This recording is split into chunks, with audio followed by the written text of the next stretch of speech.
The billions of dollars that went into Gaza were largely used by Hamas leaders to enrich themselves, to build an incredibly elaborate terrorist infrastructure throughout Gaza. A misconception was Hamas leadership were happy with just being corrupt.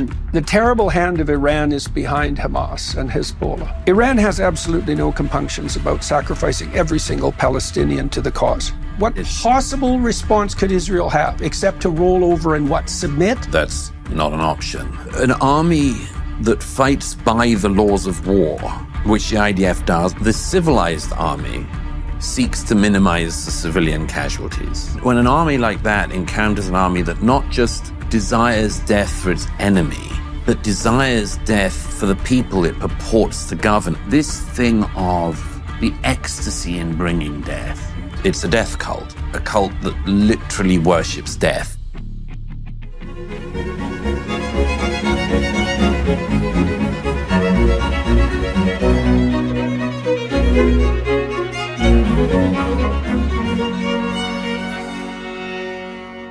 Hey, everybody. So I'm talking today to Douglas Murray, who just wrote this book on democracies and death cults, Israel and the future of civilization. That's this. We basically walk through the book chapter by chapter. It's a relatively short book, although it doesn't lack in intensity. What happened October 7th when Hamas invaded Israel? What I saw, Douglas's account of his sojourn through Israel in the aftermath of the catastrophe, how the world turned. We discussed the protests primarily originating on university campuses, much to their eternal shame. The disconnect, the fact that the propaganda exercise and what would you say, the zeitgeist of the West was such so that Israel was demonized almost immediately after the attack for daring to defend itself. And then Douglas's conclusion, from defeat into victory. And well, that's where the conversation got a little bit more theological, possibly, an inevitability when talking about the existence of good and evil. We discussed Douglas's observations that the Israelis have been very successful at pushing forward a truly pro-life, pro-abundance ethos, and the consequence for their thriving, for their resilience in the face of really insuperable opposition, and the meaning of that for hope, not only in Israel, but in the West in general, and a hope we most desperately need in these strangest of all times. Join us for that. So, Mr. Murray, I read your book on democracies and death cults, Israel and the Future of Civilization. Yeah, it's a pretty rough read in like 5 different dimensions. It's brutal and unnerving and like terribly relevant, and not merely because of the situation in Israel. So I think what we should do first is I'm going to ask you questions about each chapter. It's a short book. There's 5 chapters. It starts with what happened. And there's questions everyone has. How did the Israeli security forces miss this? How could something like this happen? What did happen? Who was responsible? So let's start by laying that out. What happened on October 7th? What happened was that about 4,000 or more terrorists invaded Israel in the early morning. The Hamas, Islamic Jihad, and other jihadist groups in Gaza started firing hundreds and hundreds of rockets at about 6:30 in the morning, almost exactly 6:30 in the morning. So air raid sirens went off across the country. But then something, and sadly that's kind of usual in Israel. It's quite common to have air raid sirens, particularly in the south, has been for 20 years. What became clear was very unusual was that across multiple parts of the Gaza-Israel border, thousands of terrorists broke in. They broke down the fences, they went to the checkpoints where Gazan workers would come through each day and where aid lorries and indeed commerce occurred. They went to those crossings as well, attacked the soldiers, overwhelmed them in quite a lot of places. It was a religious holiday. It's the holiday of Simchat Torah, and so a lot of people were at home with their families. It was 50 years to the day since the Yom Kippur War, when Israel's Arab neighbors invaded in a surprise attack as well. So you might say, well, how come it's a surprise? That was one of the things, as soon as I got to Israel straight after the 7th, one of the things I was trying to find out was what the hell went wrong. Because the Israelis have always had, certainly since 1973, a sort of invulnerability. It's not true, of course, but they were seen to be invulnerable by many of their neighbors. Certainly impossible to catch by surprise. Impossible to catch by surprise. It's what I call the Fowlerization of Israel, the sort of idea that it's the eyes in the sky everywhere, nothing that can be done that could surprise them. And that wasn't the case.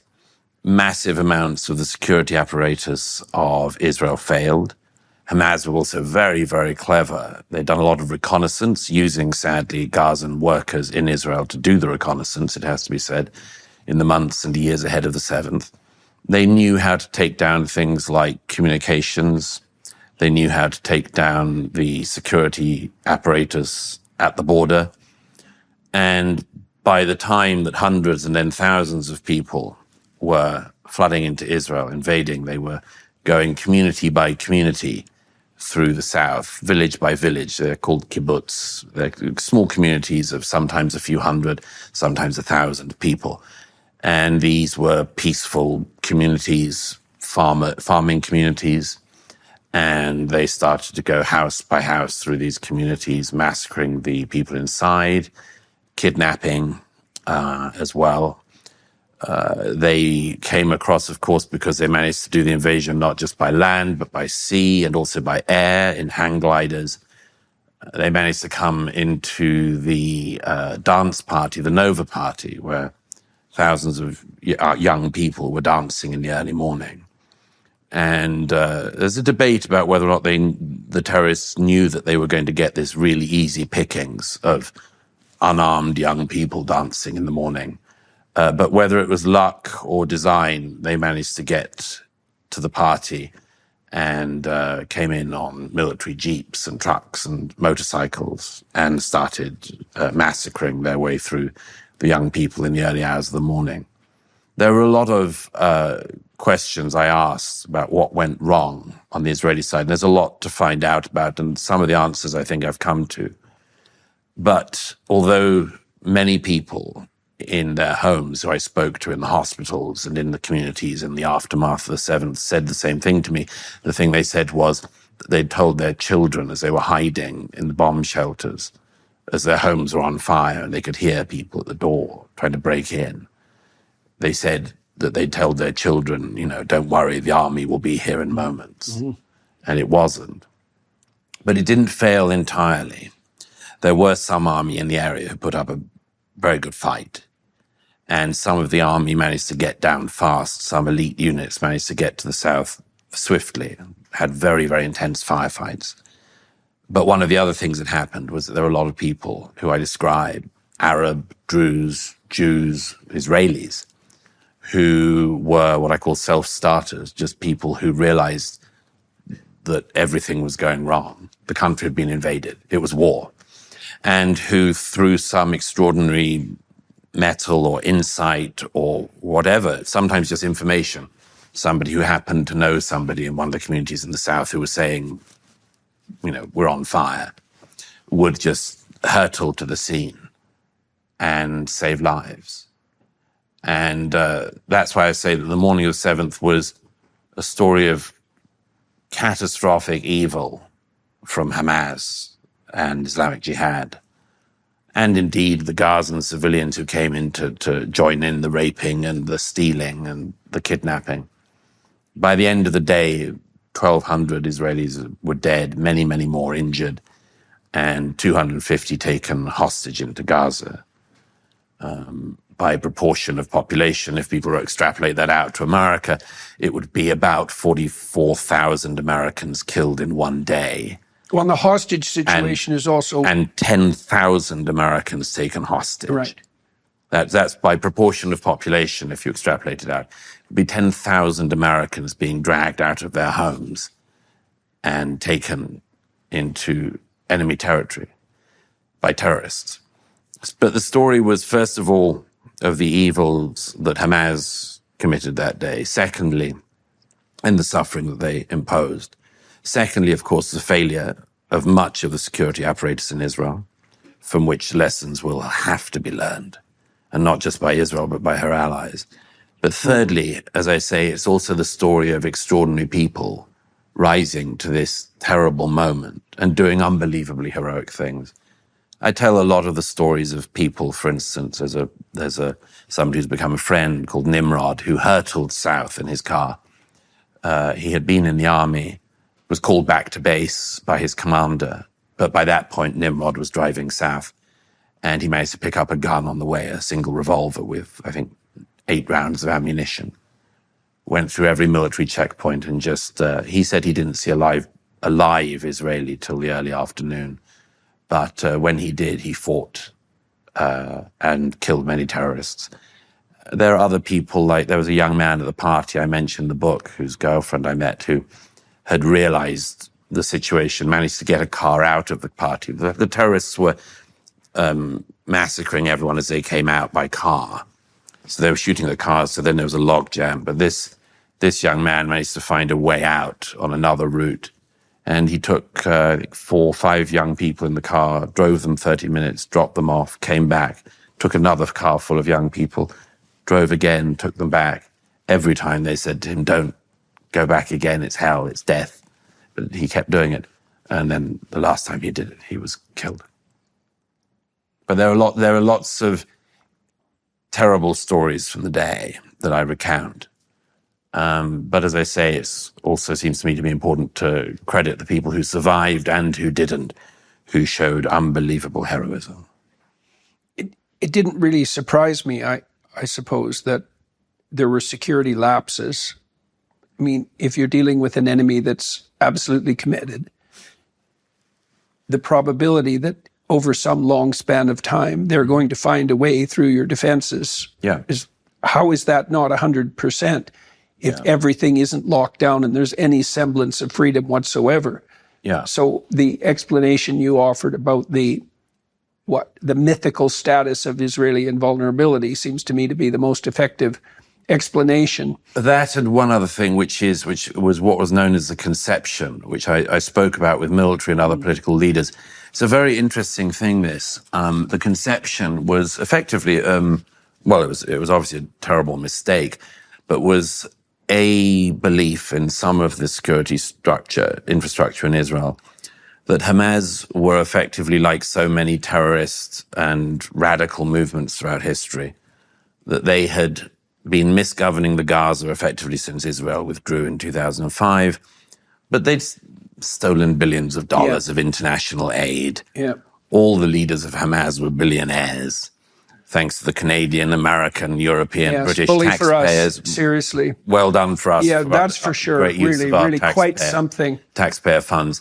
The billions of dollars that went into Gaza were largely used by Hamas leaders to enrich themselves, to build an incredibly elaborate terrorist infrastructure throughout Gaza, miles and miles of underground tunnels, very, very elaborate systems, some effectively crawl spaces, others large enough to drive military vehicles from one end of Gaza to the other. And they built that whole infrastructure over the 18 years or so that they governed Gaza.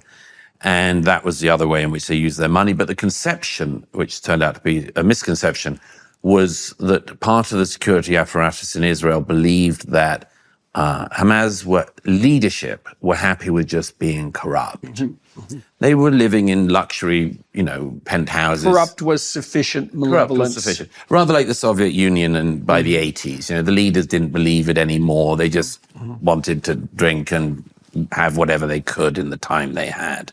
Right. And hedonistic materialism trumps fanatical malevolence. And of course, that's quite the theory. Yeah, and many times in history that has turned out to be true. A lot of revolutionary movements have done that. But this turned out to be completely wrong in the case of the Hamas leadership. They wanted to enrich themselves, and they wanted to do what they said they were going to do, which was to annihilate the Jews. And if you look... Why not have both? They managed to try to have both. But if you look at, for instance, one of the central figures of the book, Yahya Sinwar, one of the leaders of Hamas who'd been in an Israeli jail until 2011 for killing Palestinians with his own hands, literally throttling them with his own hands and with a kafir. He was the one who had such a remarkable obituary in the New York Times, if I remember correctly. One of many. Yahya Sinwar was a true psychopath. And I'd known about him for years. A lot of people who studied the region had. He was what would have been called a true believer. After he'd been released in a prisoner exchange for one Israeli soldier who they'd kidnapped in the late 2000s, after Sinwar was exchanged, and by the way, having had his life saved by an Israeli doctor in prison, Sinwar went back to Gaza, seized back control of Hamas, said repeatedly in public statements that he wanted Hamas to go into Israel and tear the hearts out of the bodies of the Jews. On the 7th, he took his best shot at it. And it turned out that what Sinwar said he wanted to do, he did. There is nothing you'll do in life that's more challenging, difficult, and rewarding than being a parent. Nothing with greater highs or lower lows. You have little kids for a very short period of time.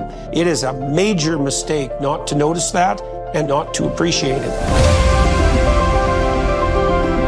We're dealing with a pattern of misbehaviors with our son, who's 3 years old. Whenever we want to leave the house, he starts running away. We have to be places at certain times. When a disciplinary issue arises, you need to make space to master it. I have to not do what I thought I was going to do for 10 minutes to set this right. Our 13-year-old throws tantrums quite often when he doesn't get his way. We spoiled the heck out of him. When you spoil a child, so to speak, you take away from them the opportunity to develop their own competence by doing too many things for them. The consequences of his abdication of thought is that other people think for him. That's what'll happen. Our daughter was bullied at her school. As this is happening, our son turned to some substance abuse. Look for mood changes and behavioral changes, and then you can tell your kid, look, it might be an unpleasant conversation that we have to have, but I'm not going to let you be miserable and drift away. Discuss the disciplinary strategies. Discuss the rules. Discuss what it is that you want from your child. Talk that through so that you're the same person. The more effective you are in laying out these disciplinary rules, the more they'll like you.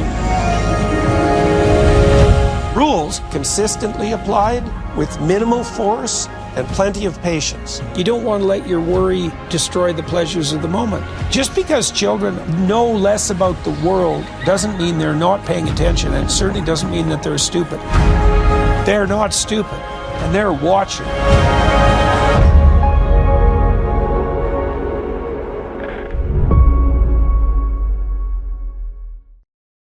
He did. It's very common for people who are extremely malevolent to tell you exactly what they're going to do and then do it. Yes. Far more common than people think. And the fact that people are blind to that reality points to something that we'll have to discuss in more detail. This insistence by naive people in the West that no such thing as malevolence exists, right? All perpetrators are victims until proven otherwise. Victims we haven't understood yet, or they may have had a bad childhood.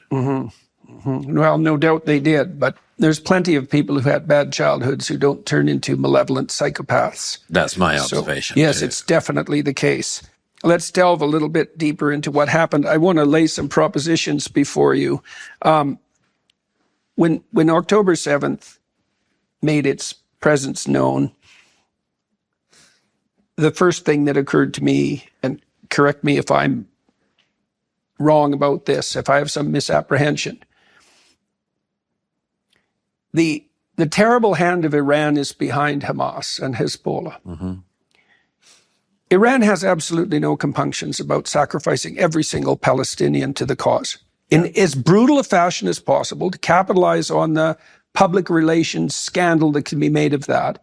They've got no feeling whatsoever for the Palestinians. They're pure cannon fodder in the eternal war against the great Satan and Israel, right? The U.S. and Israel. That seems appropriate? Absolutely. Okay, so what the hell I went to Oxford, and the first bloody thing that those half-wits asked me when I was on stage was if I was happy about this tweet I made on October 8th, which was, "Give them hell, Netanyahu," which I paid quite the price for, let me tell you.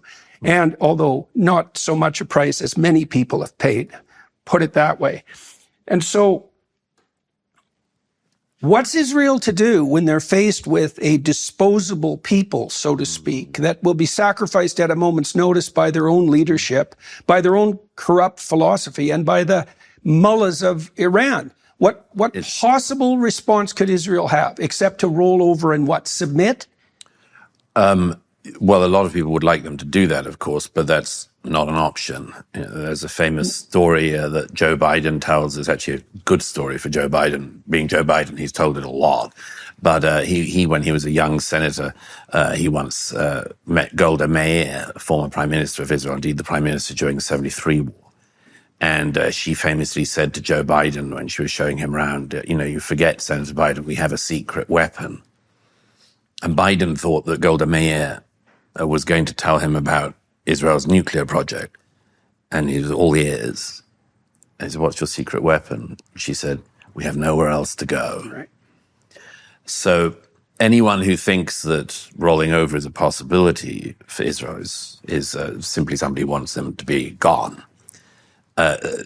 What is clever about Hamas and its backers in Iran, the Iranian Revolutionary Government, is that they know exactly how to put Israel in an even more intolerable situation each time they attack. So, for instance, they know that if you kidnap Israelis, one of the absolutely central things at the fabric of Israeli society, as with most Western societies, is you don't allow your citizens to remain behind, just like you don't leave your soldiers behind. That if you fall behind enemy lines, if you are taken behind enemy lines, the state will do everything it can to get you back. And that has been a compact in Israel since the foundation in 48, and a really central thing. So Hamas knew, and I have lots of testimony from people who, for instance, overheard terrorists on the morning as they were lying dead or other things, heard the terrorists at, for instance, the Nova Party debating which of the young girls they should shoot and which they should kidnap. And, there were debates that they might have had too many girls to take back, for instance. But Hamas did the kidnapping knowing that to have 250 Israelis in captivity is to have an unbelievable advantage over the Israelis, because they're going to have to come in. They're going to try to save them. They're going to try to rescue them. They'll exchange hundreds of terrorists for single Israelis. As happened recently, an exchange of Palestinian prisoners in Israeli jails for committing acts of terrorism, preparing suicide vests, trying to carry out bombings, and much more, knife attacks. They will exchange sometimes hundreds of those Palestinians for, as happened the other week, the coffins of 2 Jewish babies.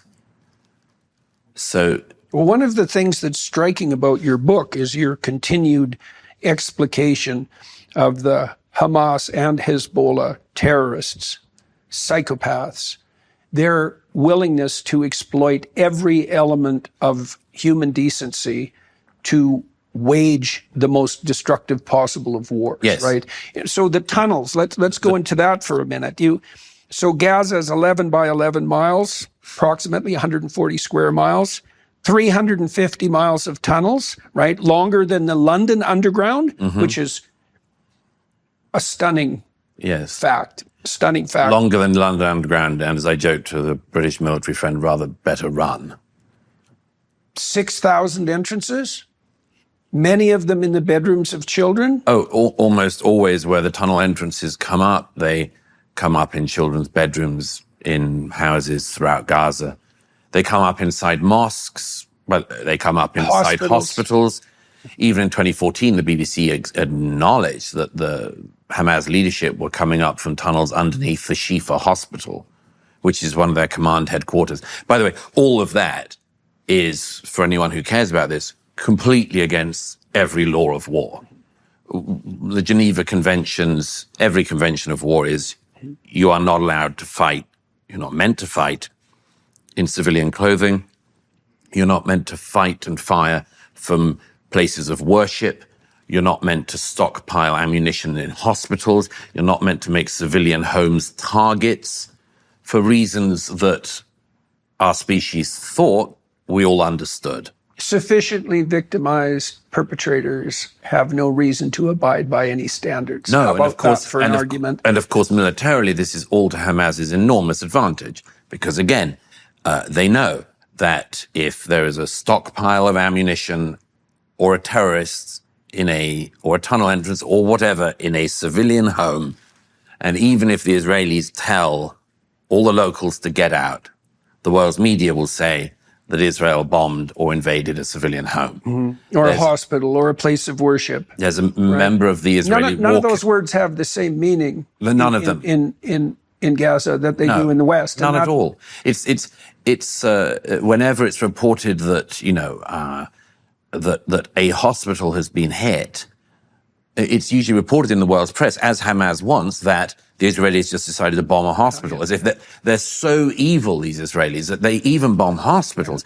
There was a member of the Israeli war cabinet, Gadi Eisenkot, who I quote in the book because he lost his son fighting in Gaza in the aftermath of October the 7th.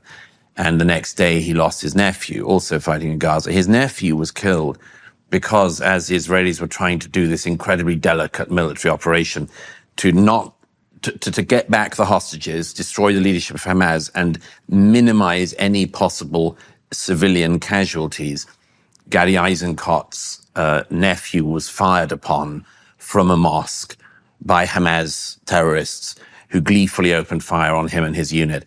And they were meant to be sticking to the... Hamas were doing that. The Israelis were trying to stick to the normal laws of conflict and not just destroy the mosque. And so they lost soldiers. This is another example of the way in which Hamas do this. Any normal society that valued the life of their own civilians, like America, Britain, Israel, would, if it knew that its people were going to come under bombardment, often do what the Israelis did in the south and indeed across much of the country, which is you build bomb shelters in every home. And you have bomb shelters in every civilian area. And across the south of Israel, that's the case, as it is in the north, because it's been being shelled by Hezbollah for 20 years. But only in Gaza do you get a situation where, and I quote one of the Hamas leaders saying this in an interview with Al Arabiya last year. This Hamas leader was asked by a friendly Arab journalist, why, if you say the civilian casualties in Gaza are so high, why can't you allow the civilians of Gaza to shelter in your tunnel networks that you've built underneath Gaza? And the Hamas leader says, but the tunnel system is not for the civilians. The tunnel system is for our fighters and for our weaponry. And the interviewer says, well, who's to look after the civilians? And he says, well, the international community. Right. Well, that's just testament to the fact that the Palestinians are essentially cannon fodder for the eternal war against Israel and the United States. Yes, but it's even worse than that. That of course, an army that fights by the laws of war, which the IDF does, like the American army, like the British army, makes mistakes for sure, like the American army, like the British army, but that fights by the laws of war. When it encounters a terrorist army like this, the civilized army seeks to minimize the civilian casualties, as the IDF has done, and anyone who claims that it hasn't just does not know what's been going on for the last 18 months. And believes Hamas reports. Which Why would anyone ever believe Hamas reports? Yeah, it's. I mean, why go to a mass murderer to find out their account of their actions? But the point is that when an army like that encounters an army that not just desires death for its enemy, but desires death for the people it purports to govern, and with a kicker in it, seeks death itself, this is a realm of fanaticism and what I call it's a death cult. A cult that literally worships death. The leadership of Hamas, who I quote in the book, have for decades boasted about the extent to which they love death, embrace death. And one of the underlying things in this book, as you know, which we'll come on to doubtless later, but is what happens if a society that actually values life encounters a death cult that worships and glories in death for its foes, but also for itself. And we have suffering and death. We have seen such movements throughout history. We have seen them, but most of the world has forgotten about them. And I would argue that Israel, to a great extent, forgot about them until 6:30 in the morning on October the 7th, 2023. Possessed by the spirit of Cain. Yes. And that accounts for some of the anti-Semitism too. So let me run something by you. I want to flip to how the world turned. So it is the case that when people develop post-traumatic stress disorder, they relatively rarely develop it in response to a tragedy, even if it's a painful tragedy. They tend to develop it, one risk factor is being naive. Seeing the world through rose-colored glasses, let's say, assuming goodwill on everyone's part, including your own, and then encountering a situation, sometimes a situation that you're deeply involved in, where malevolence raises its head. The West is very sheltered and, I would say, blind to malevolence, blind to its existence. In the academic realm, there's no discussion of good and evil. Evil is an archaic term, and malevolence is a consequence of trauma, right? A consequence of privation. And that's simply not the case. It's now, I read a book a while back, and I don't remember which one it was, unfortunately, but it described the erasure of the Byzantine Empire from the Western imagination. And I was a relatively old person before I really had any sense at all of the extent of the Byzantine Empire or the catastrophe of its demolition. And the author of this particular book believed that the defeat of the Byzantine Empire by the Islamic world, and maybe by the psychopaths of the Islamic world, was so traumatic to the West that we just erased it from our historical memory. And then it seems to me, Douglas, that something like that is going on right now. I mean, let's talk about the universities for a moment. Now, there's a fair bit of pathology in the universities, a fair bit. It's like top to bottom. They're absolutely incorrigible as far as I'm concerned, especially the Ivy Leagues. They should be ashamed of themselves. They should be deprived of all funding as far as I'm concerned. In any case, the protests that emerged there and all across the world, you detail out, and with some great sadness and amazement. But I think part of it is that it's not within the purview of the people who are protesting to replace their theory that the victims are uprising with the notion that a malevolent cult of death that worships sadistic suffering and annihilation exists. It's too far outside their worldview. Now, there's more to it than that, because Iran is, you saw that the Ayatollah, this is the most amazing thing. The Ayatollah himself congratulated the American universities, or the universities of the UK for that matter too. He congratulated the Western students for joining the anti-colonial struggle. Not mentioning to the students that, of course, Ayatollah Khamenei, had ordered the gunning down of their contemporaries across the streets of Tehran in 2009, and on many other occasions. A minor issue. But when Iranian students come out on the streets to protest against the actual oppression of the Islamic Revolutionary government in Tehran, Ayatollah Khamenei, who congratulates the Western students for uprising, shoots the students who uprise in Iran. But that's a detail. Yes, it's an ignorable detail, clearly. And there's another issue that seems to be operating at the universities. A disproportionate number of the protesters, or the protester puppets, you might say, are young women, right? And so there's something to that too, because it's in the nature of young women, I would say, to adopt the mien of sympathy towards victimization and fail to see the predators lurking underneath underneath the rocks, let's say. Women haven't traditionally fought wars. They're not necessarily equipped to identify actual enemies. Their proclivity is sympathy, and that's exacerbated in the case of naivety. And there's a great intermixture of pride in that too, in that female sympathy can, what would you say, overcome the pathology of victimization. That's Eve, as far as I'm concerned, clutching the serpent to her breast. And the universities have become feminized to a great degree. And then there's this incredibly deep, people overall, I think, in the West have no idea how pathological the universities have become. The social sciences, the humanities run on an oppressor-victim narrative. And everything is seen through that light. And you can learn the tenets of the oppressor-victimizer narrative in 5 minutes. And then you can explain the world. Yeah, absolutely. So, and by the way, there's a very healthy dose of narcissism thrown into the whole thing, which is that to the extent that any students in American universities get taught anything about the Middle East, they will be taught Edward Said's claim of Orientalism, which, of course, is a claim that is, by Said's own admission, spilled way beyond even the claims that he made in his book.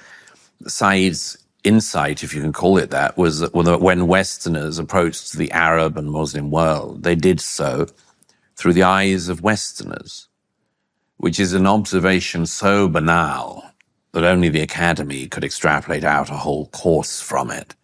I mean, what eyes were... Especially without giving some due credit to the fact of Western eyes. Well, people when Napoleon goes to Egypt, one of the things he does is to order a massive catalogue of all of the riches and treasures of ancient Egypt, a catalogue which Egypt itself had not produced to that point. Right. And one of the people who Napoleon gets on to do this, and who founds the Cairo Museum, by the way, ends up also being one of the people who breaks the code of the Rosetta Stone, giving the lost languages back to the region. But anyway, people don't need to know any of that. Another detail. That's all just, it's another detail. Why do you need to know that when you can say, and this is what Said really Western eyes who defined ancient artifacts as treasures to begin with. Right. Right. Then it becomes self-evident. Right. But just consider the enormously advantageous aspect of narcissism to this mix, because the narcissistic thing that Said helped to give American and other Western students was nothing in the world happens unless you in the West make it happen. You make it so. The Palestinians, like all the Arabs, the Muslim world, the developing world as a whole, does nothing of its own volition. It can't even make mistakes on its own dime. It's you that made them do it. What did we in America do to cause this?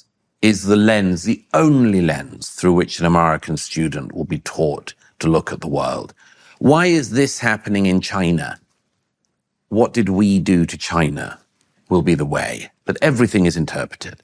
So this is just not fit for purpose for understanding the world, but it's hugely narcissistic because, among other things, I mean, and you can see this in the spilling out of protests across American and other Western campuses. One of the things I say at one point in the book is, what level of delusion and narcissistic delusion do you have to be in to think that you, at the University of Columbia or Berkeley or Yale or Princeton or Oxford, can dictate war policy 2 continents away? Who was waiting for your opinion exactly? It's an extension. In counter-terrorism strategy in densely built-up urban areas. When you say that your university is central to the funding of Israel's war, what do you mean? What do you mean? What, you at your campus is at the center of the war? Really? Really? You're at the center of world events by sitting in the middle of your quadrangle in a tent? What if I told you there's a tiny nutrient missing from your body that could potentially change everything about how you feel? Well, if you've ever wondered why you're feeling sluggish, sleeping poorly, or aging faster than you'd like, the answer might be simpler than you think. That's where Fatty 15 comes in. Our cells need essential nutrients to stay healthy, and most of us are deficient in one critical one, C15. Fatty 15 is a science-backed, award-winning, pure, vegan-friendly C15 supplement with just one ingredient, and it has 3 times more cellular benefits than omega-3 or fish oil. Plus, it's free from flavors, allergens, and preservatives. C15 is the only ingredient in Fatty 15, 100% pure. And unlike fish oil supplements that oxidize quickly, Fatty 15 naturally resists breakdowns both in bottle and in your body. Fatty 15 works by replenishing your cells with C15, which repairs cellular damage, boosts energy production, and activates your body's natural repair mechanism for better sleep, mood, metabolism, and heart health. Plus, it comes in a beautiful, reusable glass and bamboo jar with eco-friendly refills delivered quarterly. Fatty 15 is on a mission to replenish the C15 levels in your body and restore your long-term health. You can get an additional 15% off their 90-day subscription starter kit by going to fatty15.com/Peterson. Fatty 15, essential nutrition for healthier cells and a healthier you. Let me put a twist on that and tell me what you think. So it seems to me that the Pride story is slightly, perhaps, more complicated than the tale that you laid out. So there's this initial presumption of Western centrality, let's say, that you pointed to. But see, one of the things I saw at the University of Toronto shortly before it became impossible for me to work there was this insistence by my colleagues that there was no moral pathway, no more productive and moral pathway that a student could be invited to take than the pathway of protest. Yes. Right? Yes, okay, yeah. so now see, it's not only that the students are characterized by this overweening certainty in Western, what would you say? Dominance and malevolence. Yes. It's that so they posit this malevolent force that's centered in the West, but then they position themselves as adversaries to that force. And Yes. that's the prideful twist. Well, it's like, we're so horrible here in the West, but I'm so good that even though I'm part of the West, I'll do everything I can to oppose that. And then they're egged on by their idiot professors. I quote a student at Columbia who described himself as a first-generation low-income student, first in his family to go to university, certainly the first to go to Columbia. You would have thought, most of us would have thought, damn, I'm lucky. Mm-hmm. But he describes how straight away he was taught what he described as the rich history of protest at Columbia, and remembered thinking, when it kicks off again, I want to be at the center of it. Yeah. Now, I don't know about you, but I think student days should be used for many things. But the idea that you should make yourself central to the protest movements of your time as your demonstration of virtue in your years of study that's taught.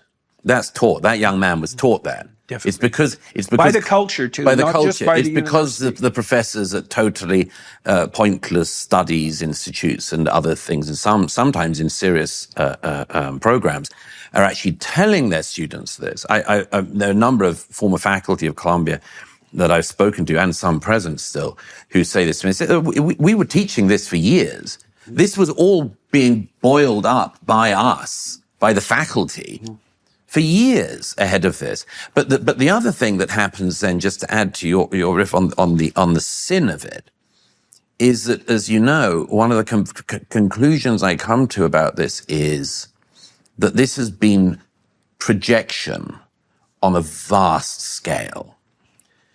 And it really took talking with quite a lot of psychologists and psychiatrists about this phenomenon in the last 18 months to work this out.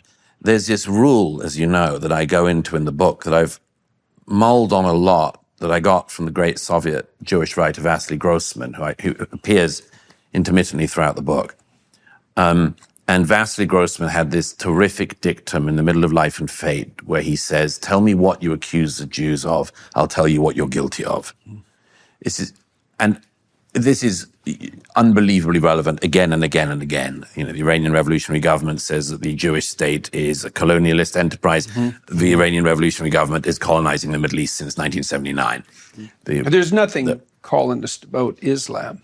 Oh, no. I mean, it was only the fastest growing empire in the history of the world. And as you know, Muhammad, when he spread Islam, only did through by persuasion and kindness. Right. And that still obtains today. We'll get back to that. But every time this I mulled on this subject in recent years, the Grossman's rule absolutely applied. People using the Jewish state, just as they have the Jewish people throughout history, as a projection mechanism for their own failings. And the place where I realized this became very relevant to the American university and the Western universities was, what were the things the students were accusing the Jewish state of?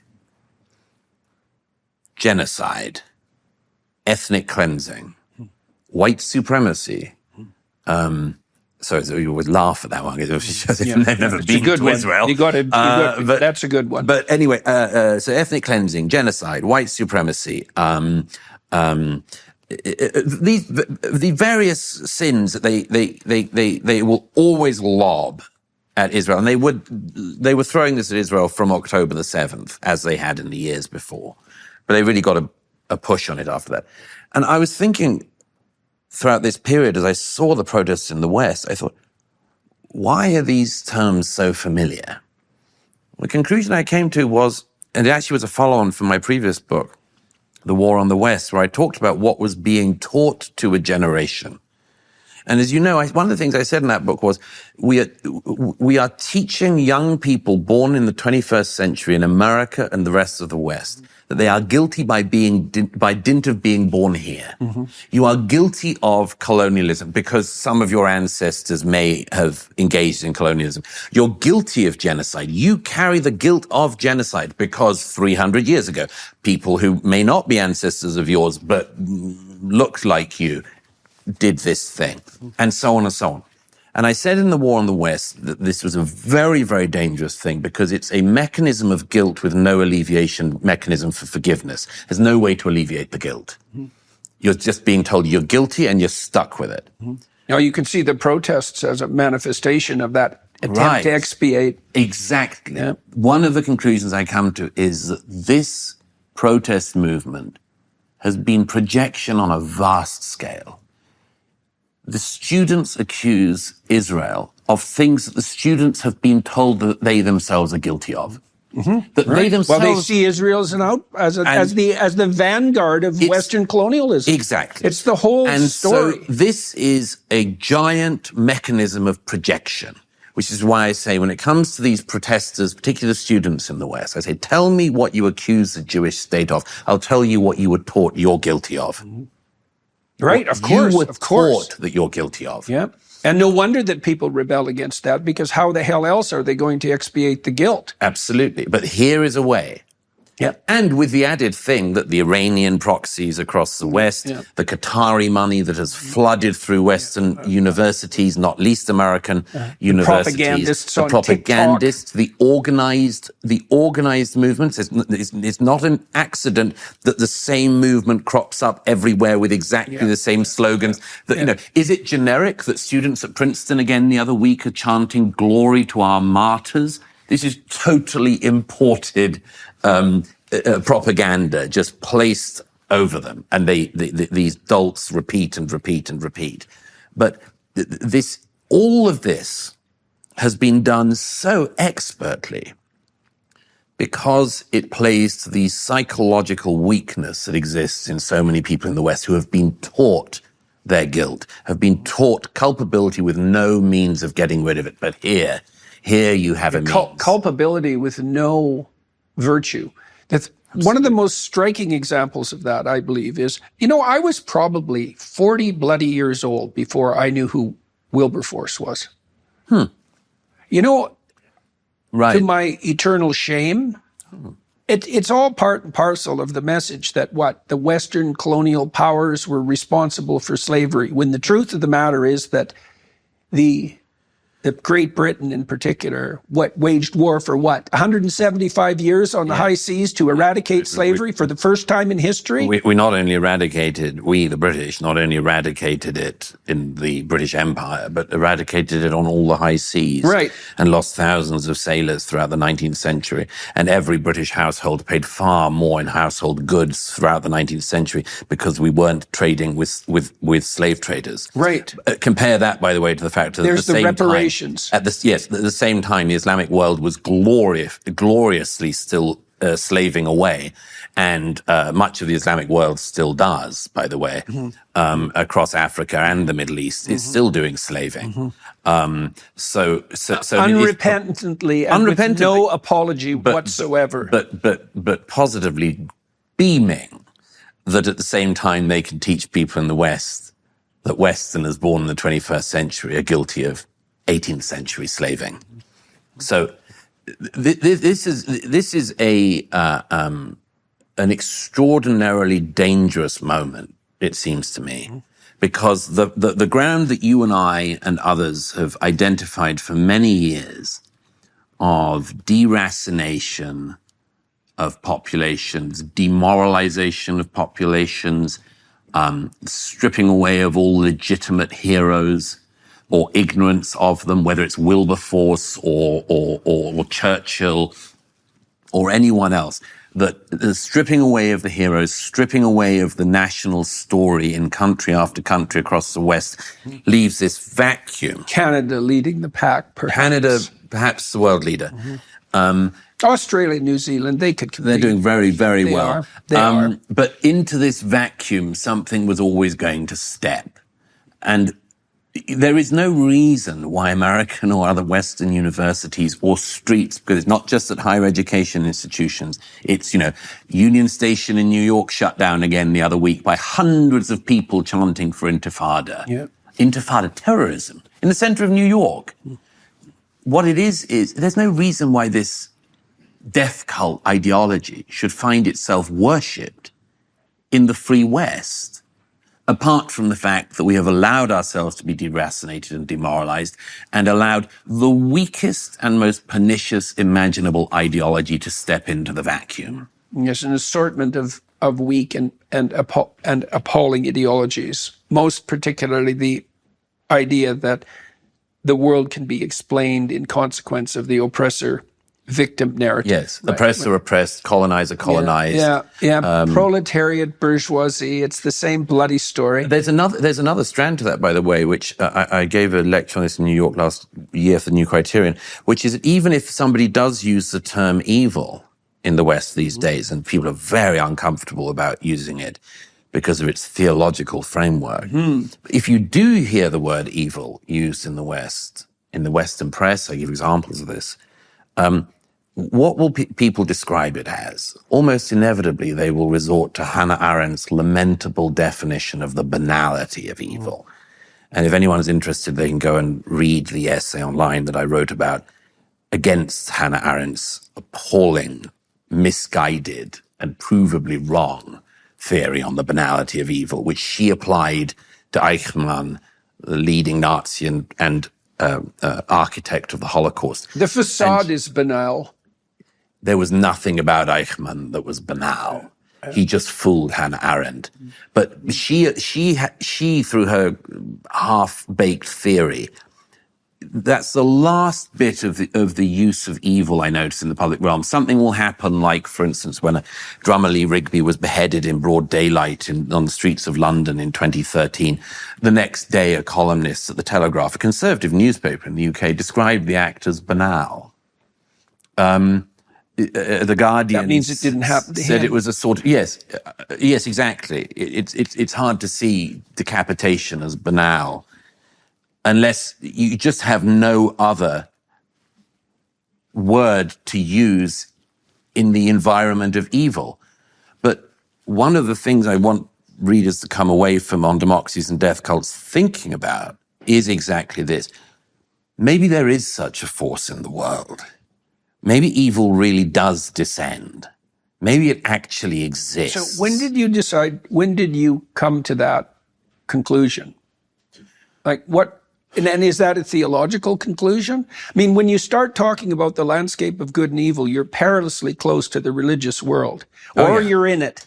Yeah, you know, when I dealt with absolutely. my clinical clients that were severely hurt by malevolent actors, the language became religious because there was no other way of discussing it. Yes. And that had nothing to do with my machinations. Mm-hmm. There was no language they could use to describe what happened to them that wasn't profound enough to touch on the religious, because the depth of horror was so great that no other language sufficed. Well, I would say one of this, and you know this well from your work on the Bible, but one of the things I suppose that would stand out as a definition of evil is doing it knowingly and gleefully and glorying in it. And that's one of the things. There's a level underneath that. It's doing it knowingly and gleefully to spite God. Right. You don't understand evil. I don't think you understand evil if you don't understand it as the ultimate in rebellion against the fact of existence itself, the spirit of existence. Well, hence death cult. Well, but then the layer underneath that is where death is offered up as a form of worship. Now, this is something the Western mind finds incredibly hard to understand within the death cults within Islam. We have some understanding about it when this arises in the form of Nazi fascism or Soviet communism, some understanding, or Maoist communism, even less understanding. Or serial killing pathology. Serial killers. We could, I think we still might be able to identify Jeffrey Dahmer, or the Yorkshire Ripper as worshippers of death and suffering, right? Sadism taken to its extreme. But imagine that with a theological framework around it, such as the kind the jihadists have. This is why, when you ask why I sort of was mulling on this, it was because of something I couldn't get out of my head from the 7th onwards, which was that I've seen quite a lot of war and how people act in war, and regard myself as relatively unshockable, or at least aware of the capacity of human evil. But from the moment I started seeing the videos that Hamas took themselves on the morning, and I started seeing them very early, I then saw an awful lot of them, and then far more, even before going to the massacre sites myself, and the hospitals and the morgues and so on. But one of the things I could not get out of my head was the glee, the sheer orgiastic glee of the terrorists. At least the Nazis tried to hide their crimes. Well, this is a point I've made that has occasionally got me into trouble. What happened on the 7th was as if for some hours in Treblinka, the Nazis had live streamed to the world what they were doing. Right. And were proud of it and wanted everyone to know. And then the universities celebrated it. I quote a late friend of mine early in the book, as you know, who fled Nazi Germany, Austria in 1938. And he said towards the end of his life to me and to a historian friend, he said that he had spent his last years thinking, actually, maybe there was a level of anti-Semitism even worse than the Nazis. And hell is a bottomless pit, Absolutely. Really. And it required somebody who had fled Nazism and lost much of his family to Nazism to be able to, in a way, make that point. But the thing, we don't need to get into the competition of, as it were, which is how people see it, but it doesn't diminish anything. But this thing of the ecstasy in death, the ecstasy in bringing death. I quote the young man who phones back to his family in Gaza on a cell phone and says, Father, I've killed 10 Jews with my own hands. I've killed 10 Jews. Get mother on the phone. Mm-hmm. Turn Turn on to WhatsApp video. I can show you. The endless cries of Allahu Akbar, which, as I said shortly after the 7th, was not something I wanted to hear chanted on our streets much more, knowing this isn't simply an offering of prayer like the Lord's Prayer. And if Christians had in recent memory been massacring people whilst screaming the Lord's Prayer in ecstasy, I think that Christians would have the decency to pipe down a bit about shouting it in public squares en masse. But the cry of Allahu Akbar that we're forever told is simply like, it's just a prayer. Like saying Sieg Heil in America is just a quoting of German.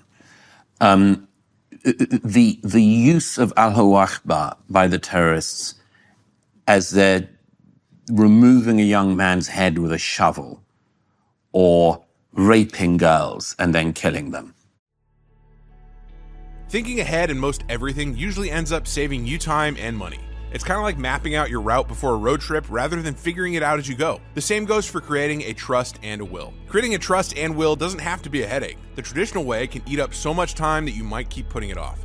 That's why trust and will is such a game changer. They've made the process quick and straightforward so you can get it done and move on with your life. It's one of those important things that feels great to check off your list without the usual hassle. And now you can get 20% off at trustandwill.com/Peterson. Planning for the unexpected isn't just responsible, it's peace of mind. Setting up a will or a trust used to mean lengthy appointments and paperwork, but now you can handle everything online in a way that's actually tailored to your situation. Whether you need to name guardians for your kids, outline your care wishes, or set up power of attorney, these documents are created specifically for your state's laws. Plus, they make the whole process super straightforward. You just answer one question at a time, and before you know it, you're done.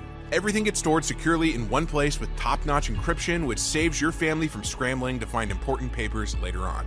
And if you get stuck, their support team is ready to help by phone, chat, or email, whatever works best for you. Having the peace of mind knowing your trust and will is properly and easily taken care of, it isn't just nice, it's literally a life changer. Uncomplicate the process with Trust and Will. Protect what matters most in minutes at trustandwill.com/Peterson and get 20% off. That's 20% off at trustandwill.com/Peterson. You need a cover story for your sadism, Douglas. And the that's most one way of effective, seeing the some of most it, yes. effective cover story for the worst acts of sadism is precisely the use of God's name in vain, right? Because then you combine the worst possible sin, which is demeaning of what's most high, with the worst possible action, with its gleeful delight in the suffering of others. And what do you get? You get 2 for 1 if you're on the side of the sadists. You know, when psychologists started to study the manifestation of psychopathy in the normative population, they identified 3 cardinal traits to begin with: Machiavellianism, use of language for instrumental purposes. If I'm a Machiavellian, the only reason I'm communicating with you is to gain something only for me now, right? No communicative intent other than that. Right, so it's a false offering.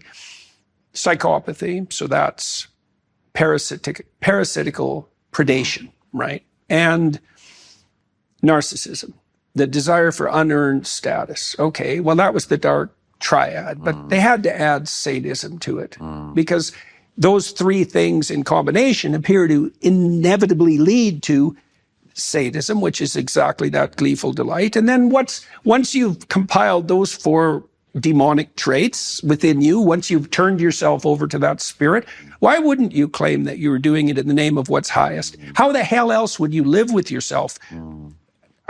How would you not stop your soul from shredding? Well, and it is part of that satanic delight to take what's highest and to subvert it most entirely. Yeah.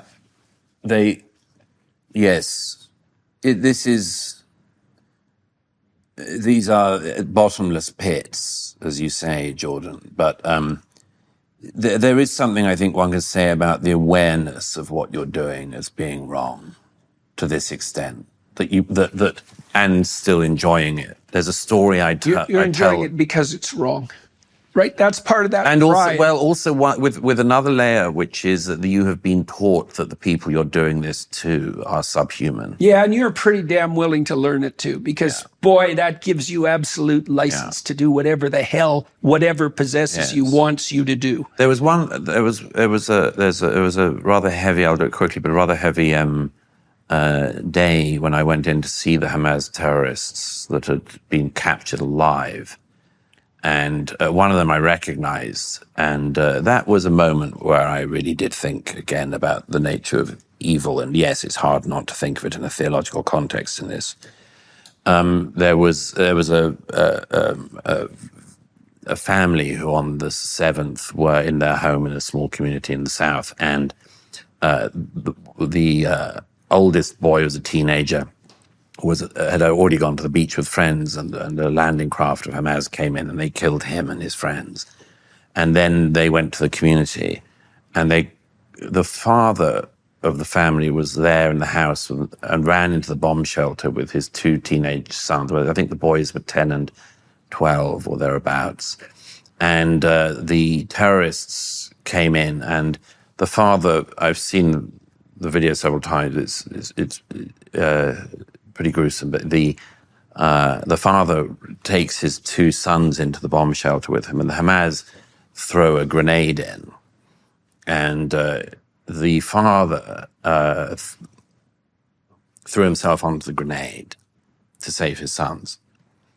And they come out of the shelter staggering, I mean, both in their underwear, and and one of them, his eye had been blown out of his socket, and the other one had lost his hearing. His ear was off. And they come into the main room of the house, and again, it's all on video. And they're both completely disorientated, of course. One of them is saying, "Where's father?" And the other one is saying, "Didn't you see him?" And then the terrorist who killed their father walks into the room with a Kalashnikov and just looks at the boys, goes to the fridge, opens the fridge, and gets out a Diet Coke and starts drinking it in front of them. Mm-hmm. And also later asks where their mother That's how you demonstrate that the suffering is irrelevant. Right. With that casual consumerist gesture. Yes. Right. And that, what would you say, that perversion of hospitality. Yeah. Yeah. So inevitably, yes, you get to the question of how does so many people get taught this or encouraged into this? And I was very struck. This is very much in your wheelhouse, but one of the reunions of the survivors of the Nova Party, I got talking to a remarkable woman who was a therapist who was working with them. And these were, of course, all deeply, deeply traumatized young people who were, have difficult time for the rest of their lives. But there was a therapist who'd been working with them who I spoke with who said to me then, and it was something I thought about a lot, which was, don't forget, Douglas, that a psychopath is probably born. Sinoir was a type of psychopath, clearly. But she said, don't forget, sociopaths you have to make. And that was something I thought about a lot because, of course, what would happen if you had control of a civilian population like the almost 2 million people in Gaza, a population that doubled in the time that Israel was said to be doing a genocide there, by the way, but park that aside as a mere fact. What would you do if you had a civilian population for 18 years and you were a death cult and you ruled it? You would teach what Hamas taught in Gaza, which was to teach the young Gazan Palestinians how to join the death cult, to admire it, to be part of it, so that when to strive for attainment within it. For it. It's all very well documented, but the soldiers who were going house to house in 2014, there was a relatively minor war in Gaza compared to this one. And there are many soldiers I spoke to who were involved in the relatively minor conflict in 2014, who were also in Gaza since October 2023. They all said that they noticed when they did house-to-house clearing going through, trying to find hostages, trying to find weapons, trying to find tunnel entrances, and trying to find the architects of the massacre. They all said the same thing, which was that in 10 years, there was a marked radicalization in the books, in the households, in the learning materials, in everything from, and it's not satire, math textbooks of, if you kill 2 Jews and kill another 2 Jews, how many dead Jews do you have? This is the way you learn arithmetic in Gaza under Hamas.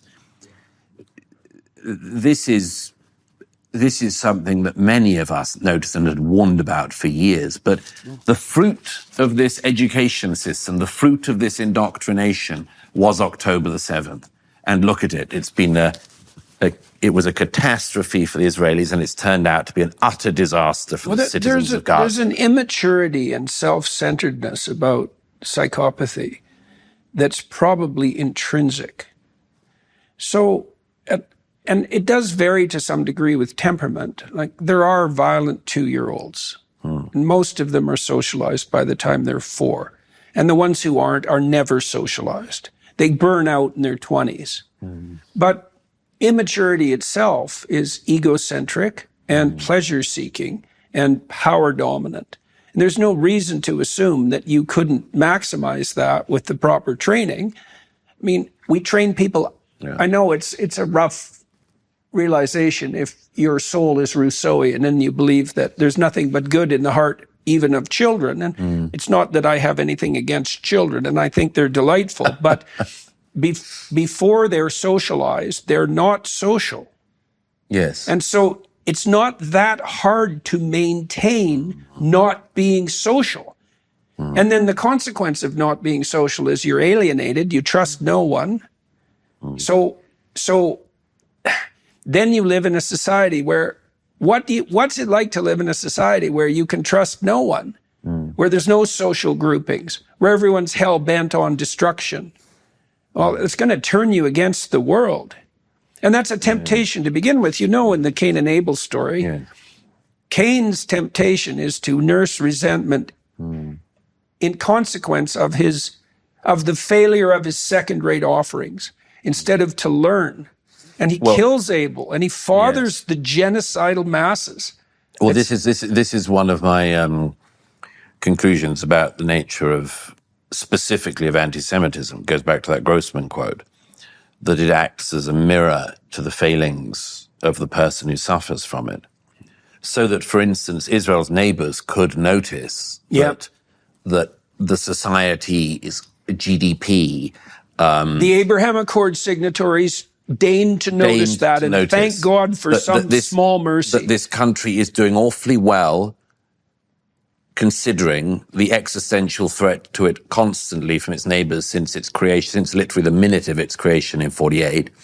There's no land except desert. There's no water except there's no oil. The sea. There's no oil. It's one darn bit of the region where there's no oil. And yet they make a success of it. And if you look around the rest of the region and you see colonial enterprise, Douglas. I know. But you look around the rest of the region, if you were Israel's neighbors in Jordan or Egypt or certainly, Gaza and Saudi, the Gulf, anywhere, it's a perfect subject for resentment. They're all victims of the colonial enterprise, right? They bear no responsibility for their own misery. There's endlessly someone to blame. That's convenient. That's very convenient. Very. And someone to hate. That's even better. And that's a great unifying thing among much more. And boy, the worst of your people can really delight in that. And you just have to let them loose and encourage them. But just think about how this has... How taking the wrong route, Cain and Abel-like, has been such a disaster. Well, Cain's descendants are genocidal, and then comes the flood. Right. That's the progression of the story. Yeah. And it's causal.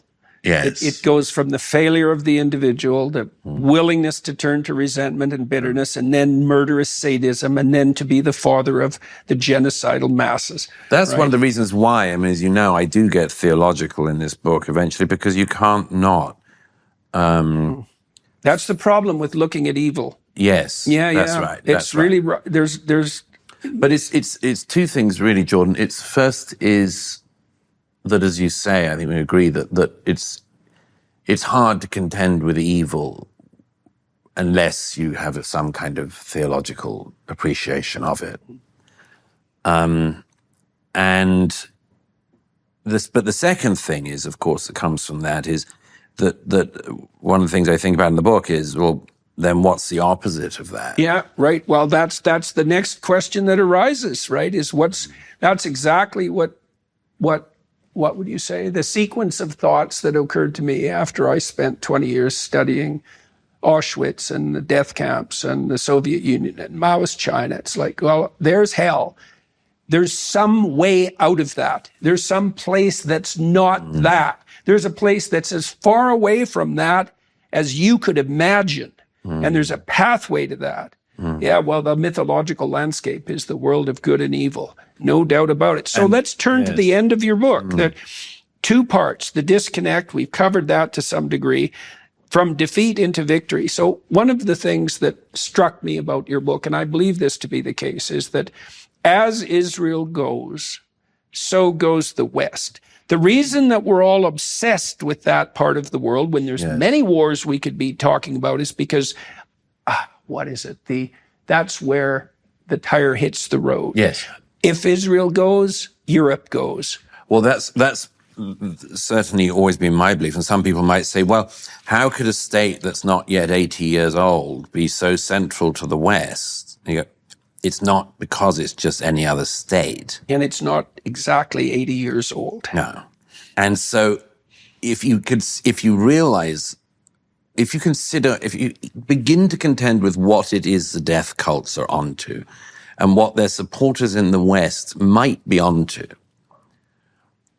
when they call for the destruction of Israel, they always do it as a precursor to the downfall of everyone else in the West. And You mean like Iran, for example?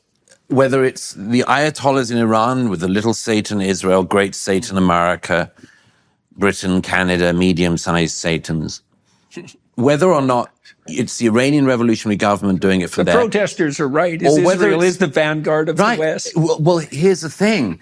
You see, when students at Columbia, when their group, as well as vandalizing their campus, chasing Jewish students across campus, assaulting janitors and much more, all, of course, in the name of fighting for the oppressed, when they call in their statements for the complete destruction of Western civilization, they do mean it. The spirit that possesses them means it. It's just that they recognize that a country of 9 million people in the Middle East, surrounded by countries that wouldn't mind its demise, is an easier thing to destroy than a country of 340 million people like the one we're sitting in. It's a microcosm of the world. Right. You know, it's because the civilized so-called countries of the world are a tiny fraction of the countries of the world. Yes.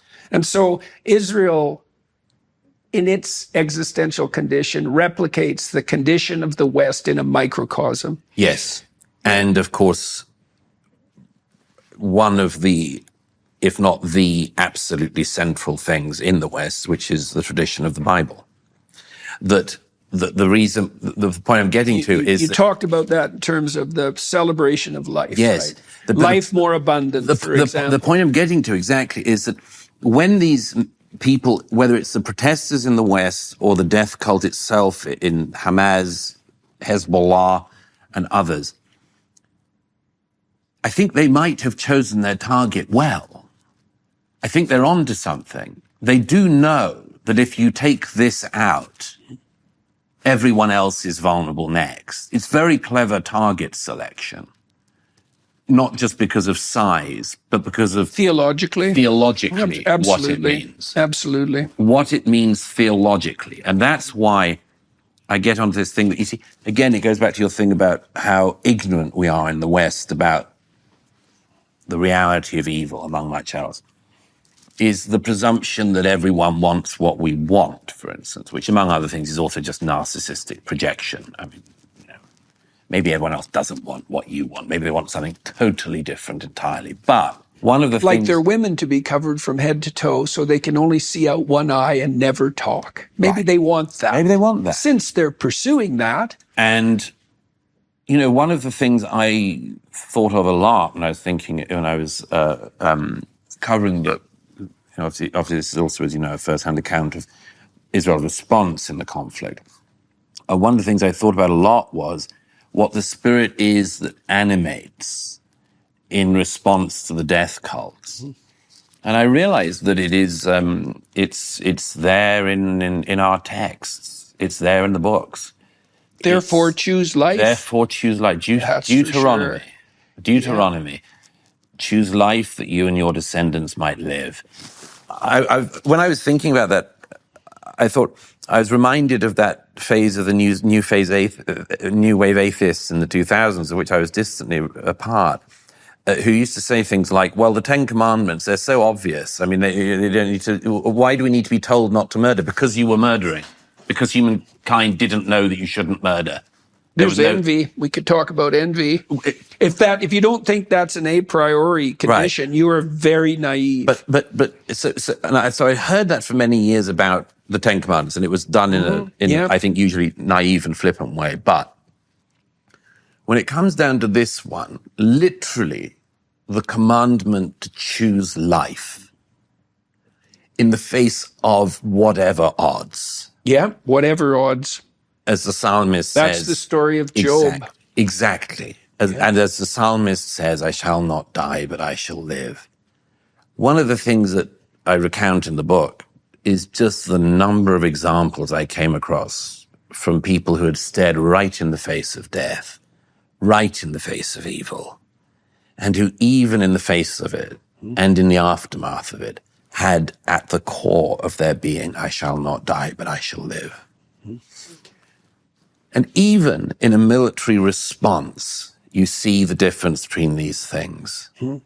Right, you talk about Hezbollah breaking apart and everyone fleeing after the leadership is taken out, right? Well, that's why the 100 men possessed of the proper spirit can defeat 12,000 enemies. Yes. Because the enemies aren't united by anything transcendent. One of the things that Hassan Nasrallah, the now late leader of Hezbollah, had said for many years was the jihadist death taunt. He had said it many times. There's a famous time in the 2000s when he says it in a speech in Beirut, when he says, the infidels' great weakness is that they love life. But we love death. And this is our great advantage. He and others around him really meant this. They wanted, just like kidnapping children, kidnapping civilians, they knew that if you go to a society focused on life, even to the extent of the minimization of deaths of their enemies, that if you go for a society that loves life, desires life, fights for life, that you can terrorize them, you can terrify them with your orgiastic celebration of death. But as I described toward the end of the book, as the year of the conflict starts to turn around, as Hassan Nasrallah goes to meet his maker, from a Beirut bunker, when Sinwar finally crops above ground in Rafah, with only 3 other people with him, one, by the way, a bodyguard who was working for the UN, or UN agency. When Sinwar comes above... UN. Yes. Again, Sinwar's bodyguard paid for with our taxpayer dollars. But when the architect of the 7th finally comes above ground in Rafah, which, of course, the military expert Kamala Harris had told the Israeli army not to go into because she looked at the maps. But it turned out when they went into Rafah, they found their enemy. And when you see these people, there is an answer to the death cults. There is an answer to the cult of death, which the IDF has shown is the destruction of their leaders, the killing of the psychopaths who would lead a society in this way, and a demonstration of the values of your own society. Now, that has been incredibly hard, because there hasn't been a day I've been with the Israeli Defense Forces in the last year and a half when I haven't seen how they've been operating, and then read the world's news the next day and read it as if these were polar opposites of each other. As I say, Israelis enter hospital? Yes, because the hospital was somewhere where there's footage of hostages from the 7th being taken in on the 7th and not for care. Whether it's hospitals, schools, anything else, there was just nothing the IDF could do from the moment they went in, indeed from the moment before they went in, when they were not going to be misrepresented by the world's media in a grand way. But, and I've been asked many times in the last year and a half, why are the Israelis so bad at communicating? The truth is, it's extremely hard to communicate what you're doing to a world which in significant part has already decided that you're the bad guy. And one that's manipulated as well, very profoundly, by the actors behind the scenes. And all the things that we talked about play into this. The refusal of the West to admit to the existence of malevolence, our inability to understand the difference between a just and an unjust war, our willingness to hide in the shibboleth that war is bad, which is hardly a moral claim at all. No, I mean, I would say that people, there's a saying, I quote somebody saying the book is sort of idiot British student survey, in which a large number of people said they wouldn't be willing to fight for their country, even if it was under existential threat. And Well, they've been taught that. well, yes, and when you dig down on the reasons why they said they wouldn't even be willing to fight for their country under existential threat, as the young men and women of Israel have had to do for the last 18 months, the most common reply among young British people of the same age was, war doesn't solve anything. Right. War, yeah. Well, and you think about how easy it is to make the moral claim, for example. I've heard many people make this claim. I'm against the death of women and children. As if that's some sort of moral claim. Well, as if that's not the basis of common humanity. No one can capitalize on that. Yes. On that profession of their morality. Well, and the other one I come across is people, by the way, and they don't really mean it, by the way, because again and again, the people who say that Israel is killing women and children are apologists for at best and supporters for at worst, a group that videoed themselves killing women and children. And many of the people who say that the Israelis, many of the people who say that the Israelis are doing this are the same people who say that Hamas did not. Mm-hmm. I mean, that's another level of the psychopathy now in the West. Mm-hmm. It's like, I've said repeatedly since the 7th, what did we have in the 2017 period? Believe all women. Mm-hmm. Turned out, don't believe women if they're Jews. Mm-hmm. Don't believe it then. Don't believe it if the rape is caught on camera by Hamas and they're boasting of it. Don't believe them. But then, a year down the road in the war in Gaza, these same people who deny that Hamas raped women on the 7th will say that Israeli soldiers are raping women in Gaza. Every single time it's some form of projection, well, and that's that last-ditch attempt to what would you say, to salvage the oppressor-victim narrative. That's the core. That's the staff in the center of the belief system. But yes, I mean, to go back to the main point, yes, the main response that I hear is people who say things like, I don't like war. Yeah. Now, your book ends, and we should wrap with this because we're coming near the end. Like, your book ends, I guess, on a quasi-theological note, right? It seems to me that the underlying conclusion that you drew, having admitted to the existence of evil, let's say, in a theological sense, at least technically, right? Because it's a language that expresses that landscape. It's at least that. Yes. And it is a pointer to the opposite, right? That's the thing. To say it again about contending with evil is once you admit to its existence, especially in its lowest forms, you're forced to grapple with the fact that the opposite exists. And then that points you towards heaven, so to speak. Now, you structured your book so that your conclusion, which is actually somewhat optimistic, is that despite being faced down by a death cult that outnumbers them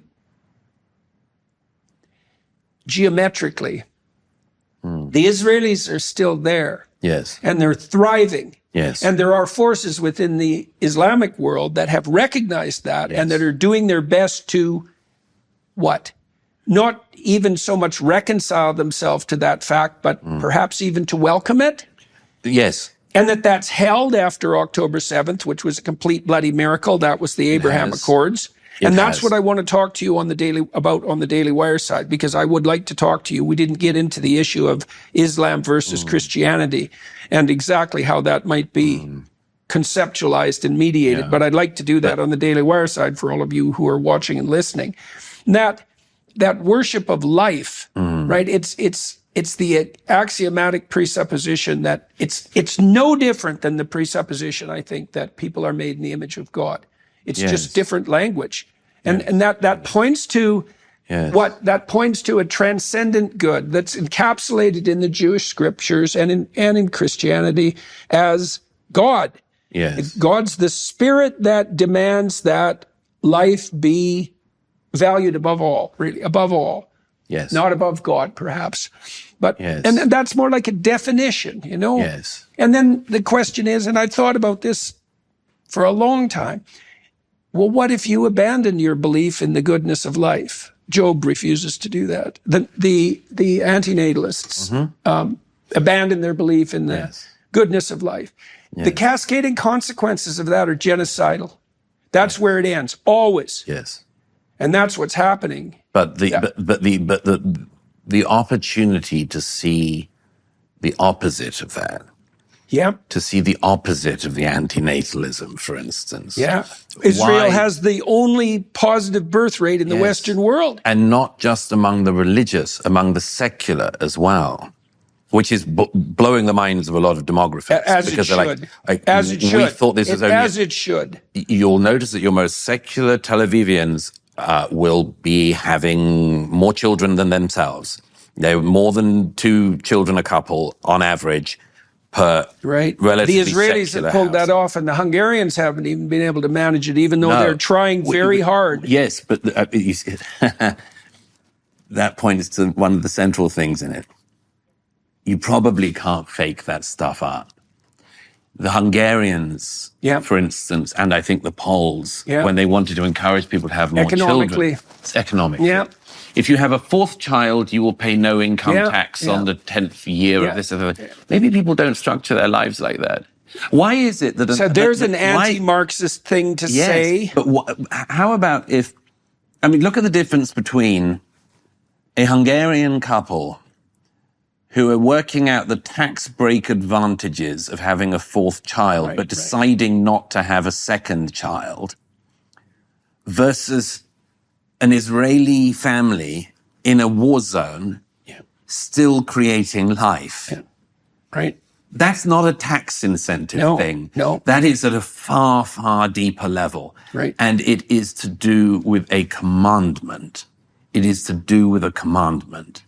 And, you know, I would just add one other thing to that, which is I was talking the other day with a friend, a biblical scholar, and he said, you know that that famous quote on the walls at the UN, the quote from Isaiah, and he shall judge among the nations, and shall rebuke many people, and they shall beat their swords into plowshares, and their spears into pruning hooks. Nation shall not lift up sword against nation, neither shall they learn war anymore. Now that's magnificent sentiment, of course, and who wouldn't want to follow it? But the thing that I just realized is, look at what comes before it. Let us go up to the mountain of the Lord, to the house of the God of Jacob, and he will teach us of his ways, and we will walk in his paths. For out of Zion shall go forth the law, and the word of the Lord from Jerusalem. Right. That's called a precondition, Douglas. You don't get the idea of war being no more, or peace breaking out among nations, unless the word goes out from Jerusalem. Yeah. You can have one, but you can't have it without the other. That's right. Yeah. All right, sir. For those of you who are going to follow us over to the Daily Wire side, I'm going to talk to Douglas with equal seriousness about the interplay between religious fundamentalism and psychopathy, with particular attention to the Islamic world. Why?